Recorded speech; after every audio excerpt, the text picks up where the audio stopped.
Web scraping is usually held together with hope, a few CSS selectors, and a cron job that nobody wants to touch. We built these tools on the optimistic assumption that the internet is a library of static documents that will load the same way every time. But the modern web behaves more like a reactive application. It hydrates with JavaScript, lazy loads content as you scroll, and changes its markup on a Tuesday because a front-end engineer renamed a component for an A/B test. When this layout shifts, a traditional cloud-based scraper rarely triggers a loud crash. It just keeps going.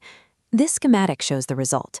The engine continues running in the dark, injecting empty rows and misaligned fields directly into your data warehouse. A silent failure is far more dangerous than a complete break. If the pipeline keeps writing rows after the structure has shifted, it creates a database of corrupted information that still appears successful at a glance. Most scraping tools respond to this volatility with an infrastructure arms race, deploying massive proxy fleets and remote browser farms to convince a website that a faceless machine is actually a person. Python Lab Scraper takes a different route. It moves the entire extraction engine back to your local desktop browser. Running locally allows the scraper to use your authorized session. You log in as a real user, solving the trust problem at the source instead of trying to replicate your browser state in an opaque cloud box. Reliable data begins where the authorization already exists, on your own machine, using a browser session the target site already recognizes. On the surface, the internet looks like chaos. Every site uses different frameworks, different styling, and different navigation logic. But underneath that design, almost every extraction task relies on just 3 foundational actions: finding a list, handling the pages, and getting the details. Identifying the list is the first step. You simply show the scraper where the repeating items live, whether those are products, articles, or search results. Through the Python Discovery overlay, you click the first 2 matching items in a list. This gives the algorithm enough evidence to detect the pattern and highlight every other matching element on the page.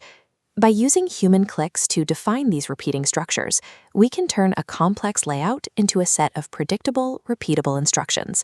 Every website you encounter follows one of 4 structural patterns, which are determined by the choices you make during the setup phase. Pattern 1 is a simple list for single screens. Pattern 2 handles paginated lists, clicking Next for more items.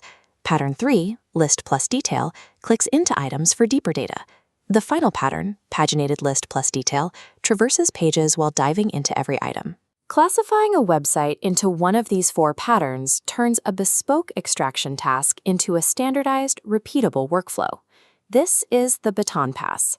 The human-guided session on the left translates your clicks into a technical recipe on the right, a file called intent.json. Your authorized state and browser fingerprint are saved locally alongside that recipe in the session.json file. During the execution phase, the machine takes this recipe and session data to run automated, headless extractions that follow your defined pattern. This handoff turns web scraping from a guessing game into the execution of a localized, authorized contract. The execution engine is built on the assumption that the web will eventually change and break that contract. Instead of trying to ignore this instability, Python uses a different defense. It is designed to fail loudly. If a developer renames a component or the page structure shifts, the scraper stops. It prioritizes data integrity over simply writing rows. When it stops, it produces evidence. It generates an HTML snapshot of exactly what it saw at the moment of failure, along with a structured error log. The web is a moving application surface that only pretends to be a static document. Relying on blind cloud bots to navigate that surface is a losing strategy. True reliability comes from having a local desktop ally that provides concrete artifacts and evidence when the web moves. It ends the era of relying on the folklore of opaque scrapers.